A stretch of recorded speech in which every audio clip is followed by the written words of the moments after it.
Swain. It's Saturday, March 11th, 1978. I'm at 3737 Noble in Dallas, Texas. The suite number is 255. This is the Paul McCaghren Associates. We're in Mr. McCagren's private office.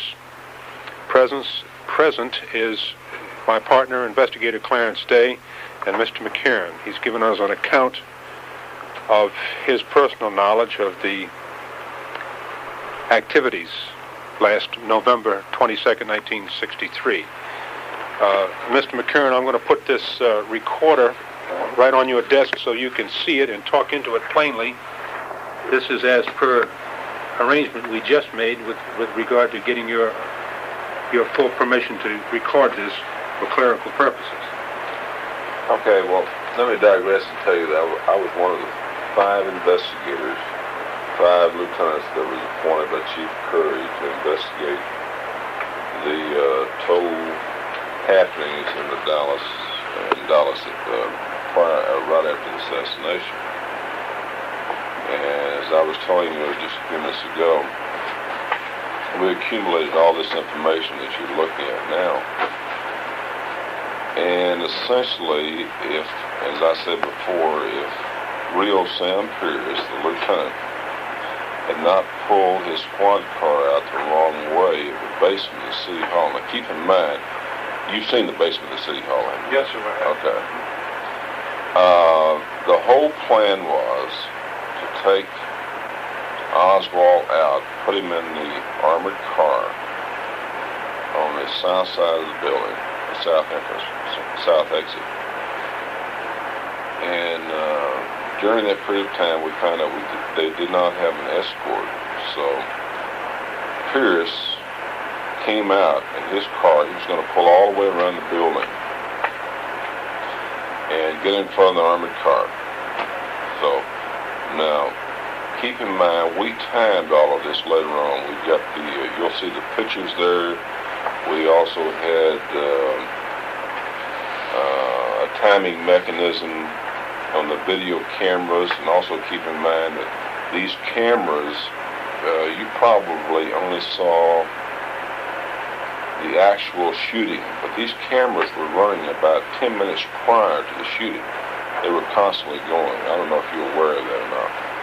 And they picked up all the activity in the basement of City Hall, and they're on film and they're on file now with these various TV stations. They showed you everything that happened in the basement of the City Hall prior to the shooting. It's very unusual. And you'll see some of these films here.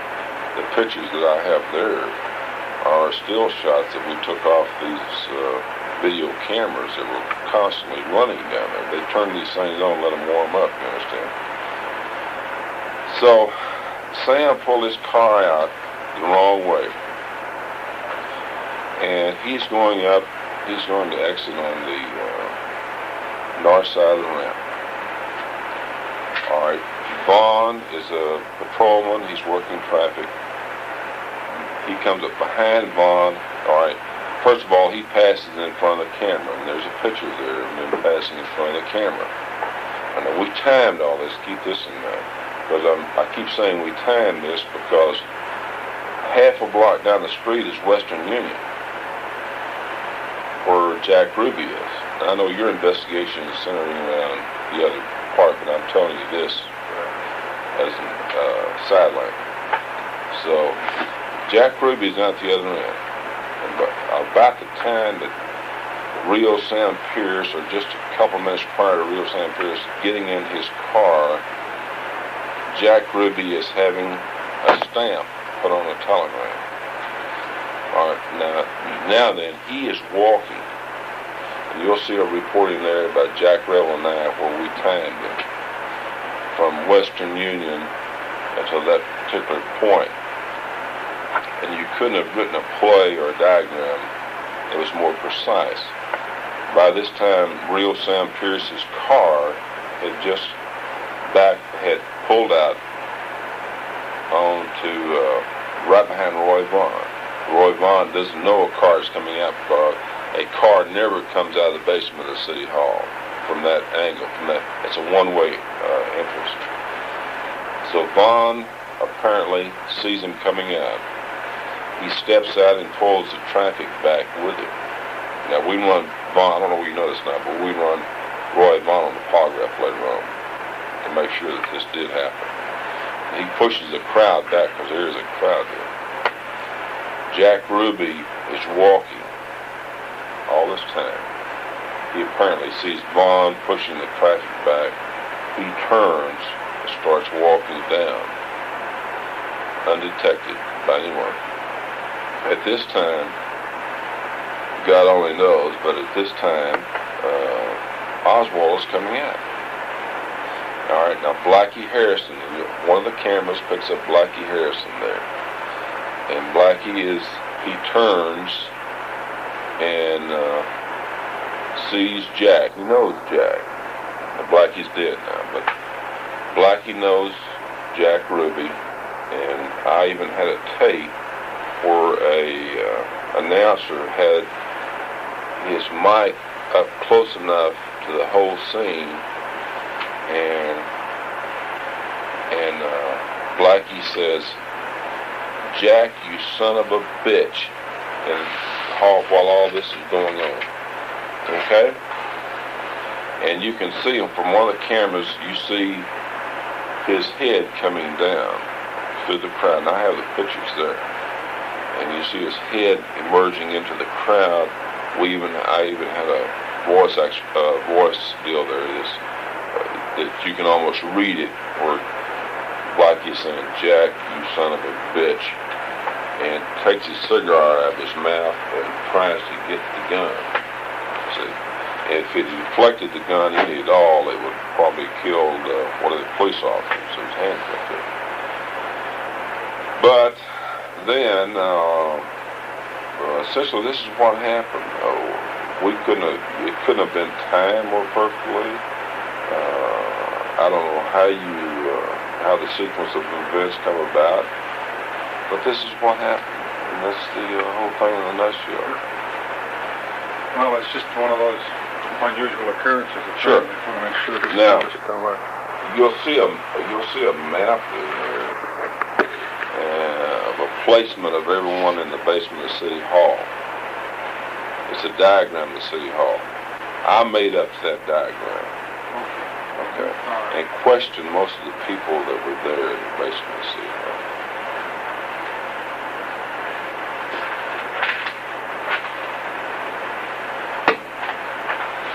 This is what, yes. What are you talking I about? made this up. And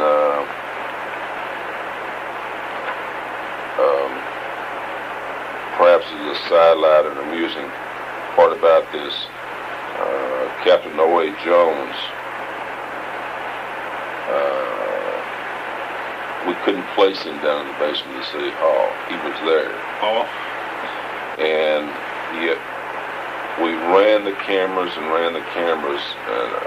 it was of interest to us at this particular time because he was in charge of the committee, and he'd become paranoid with the fact that we could not place him anywhere in the basement of City Hall. And we finally were able to do this with about 12 hours. Otherwise, we're concerned with what appears to be a cardboard carton, roughly 2.5 feet by 1.5 feet, and maybe 12 inches deep. Seems to be 2/3 full, consisting of photographs, tapes, and file folders. And this represents the material that you've collected over the years, from at least that particular time. Right. And you've had constant possession of this ever since. Yes, I have. Okay, sir. Thank you.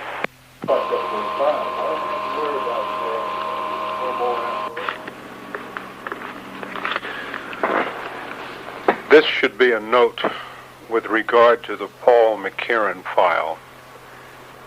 We've had an additional interview with him. Today is Wednesday, March 15th, 1978. At 2:45 this afternoon, we served Mr. McCaghren with a subpoena to appear in D.C. on March 28th of this year. we're going to take the material up beforehand. During and immediately after the service of this subpoena, which took place in his office here in Dallas, we engaged him in conversation, and the following points of interest were developed during this interview. He admonished that we should visit 1414 Highland Drive, which is the current location of the PD property room. He said that we should be sure and look under the files of JFK, LHO, and other headings, indicating that we probably would find a lot more material there than had been reported.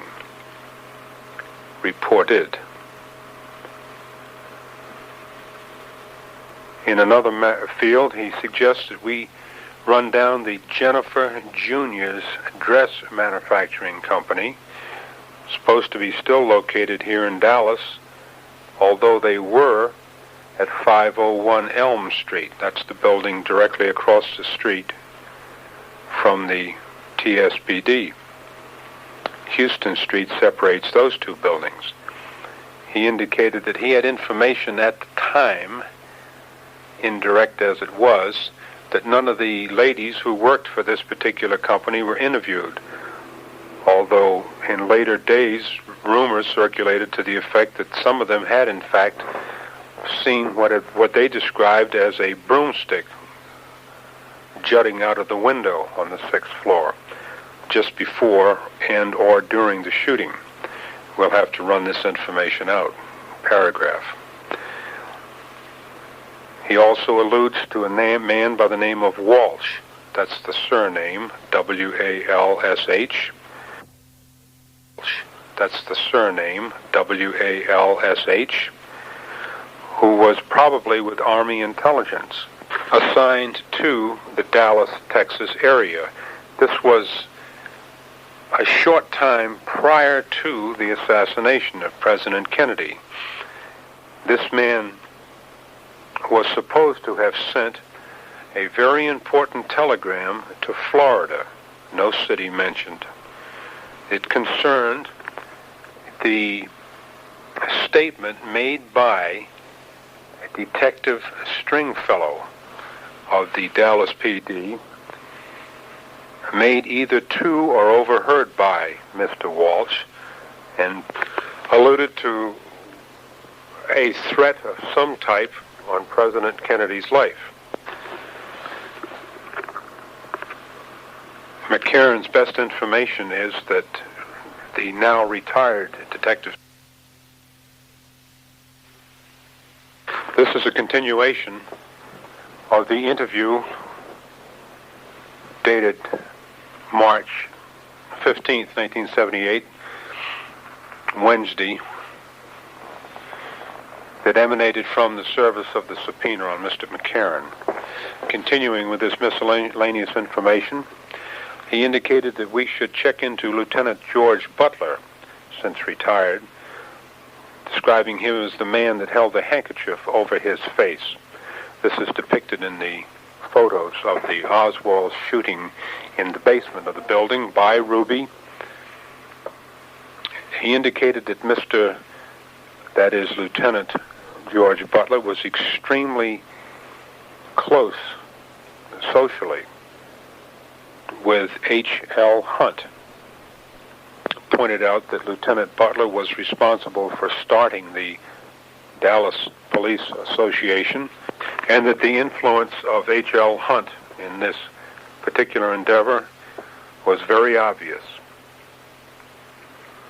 It was clear that he had donated books, literature, etc. And by the time that these men had attended a meeting or two of this Dallas Police Association, they had the feeling that they were about to join the John Birch Society. Paragraph. He states that organized crime in Dallas was practically nil. Joe Campisi, not considered to be organized crime, more like the mafioso. There was a man who was referred to as the liquor store man. His name slips the retired assistant chief's mind at this time, but this man was very prominent, and probably still is, in the organized crime field, and he did have a liquor store located on Mockingbird Lane here in Dallas. Currently, the B&B vending company is owned by Cecil Bradshaw. This would be an updated who's who on organized crime down here. Paragraph. After the service of the subpoena, Mr. McCaghren offered what appears to be a tape encased in an aluminum framework, which is marked, it appears to be marked Wichita Falls. And he says, frankly, I've just come across this after all these years, and it may have some bearing on your investigation. On the other hand, if memory serves me, it may be concerned with a matter they had under investigation at the time, which concerned the then Lieutenant Governor Ben Barnes. There was a possible payoff assignment here, and until the assistant chief got the word, they were recording certain meetings. There's just a chance that this is a recording of one of those meetings. If it is, he asks that we disregard it. If it is not, we're welcome to use the material in any way we see fit. I advised Mr. McCaghren that we would include this in the inventory if, in fact, it did turn out to be germane. Otherwise, I would simply return it to him. Paragraph. As an aside, he adds that it was common knowledge in the circle of people who were in a position to know that H.L. Hunt would bet up to $50,000 a week during the football seasons here in Dallas. Paragraph. Mr. McCaghren alludes to a critical letter from Captain Will Fritz to Chief Curry, at which time Fritz indicated that he washed his hands of the situation. He was extremely critical of Curry, and Batchelor at the time was one of Curry's assistant chiefs. Paragraph. This tape is being made because of the happenstance atmosphere in which this interview took place. This afternoon, as we effected the service of the subpoena, we were without notebooks, recorders, or whatever, and I've jotted down some notes on the back of the envelope that contained the subpoena originally. Considering the condition of the notes, I'm rereading them while I still can. Paragraph. End of memo on this one. Thursday, March 16, 1978. I've just had another interview with Mr. McCaghren in his office at about 2 p.m. He had advised me that he was going to look up the address of Officer Stringfellow. And he says he's found same. His first name is Don, D-O-N. Don Stringfellow's address is 1050 East Broadway, space 90, Apache Junction, Arizona. Paragraph. He then expanded a bit on the information about Mr. Walsh of Army Intelligence. He indicates that there is a current investigation being conducted by the news media, and he's in touch with one of these reporters His name is Earl Goltz, Goltz, who is associated with the Dallas Morning News. It seems as though McCaghren and Goltz have been pretty good friends for quite some period of time. Paragraph. He says that there is a teletype on file that was sent from San Antonio by the Army intelligence at 3:15 p.m., November 22nd, 63, to the FBI in Dallas, informing the FBI that Lee Harvey Oswald had an alias of Heidel. He says this information was gleaned from Oswald's wallet after he was arrested and en route to City Hall from the Texas Theater. He adds that the first name of Walsh, the Army intelligence man so assigned to Dallas, was Pappy, P-A-P-P-Y, obviously a nickname. Paragraph. Other information would concern Joseph Douglas Campisi. It seems that Joe and Sam were brothers. They were partners in the Egyptian restaurant. Sam died in 1971. Comanche, that's C-O-M-A-C-H-E, Joe's second wife. And John Douglas Campisi sued Joe with regard to the percentage of the restaurant that should have belonged to Sam. This case was settled out of court about 2 weeks ago here in Dallas, at which time Joe reportedly paid Comanche and John Douglas $200,000. Paragraph.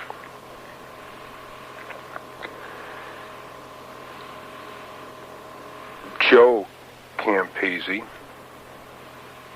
in the company of a man known as Annie, I'll spell that last name, I like in Ida, A-N-N-I, caught a flight about 1.5 years ago to see the old man, otherwise known as Carlos Marcellus. Annie has since died. He did own the restaurant on Skillman here in Dallas, known as Annie's.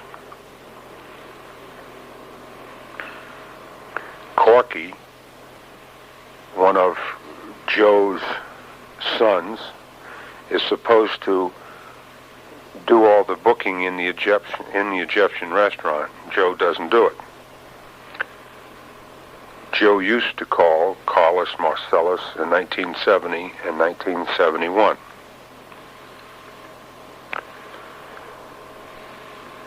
The Chateaubriand is run by an old man by the name of Boris, B like in boy, O-U-R-A-S. It's supposed to be some kind of a gambler down here. The PD originally set up some surveillance on him, but they didn't get very far with their recorded surveillance, in that the old man speaks nothing but Greek.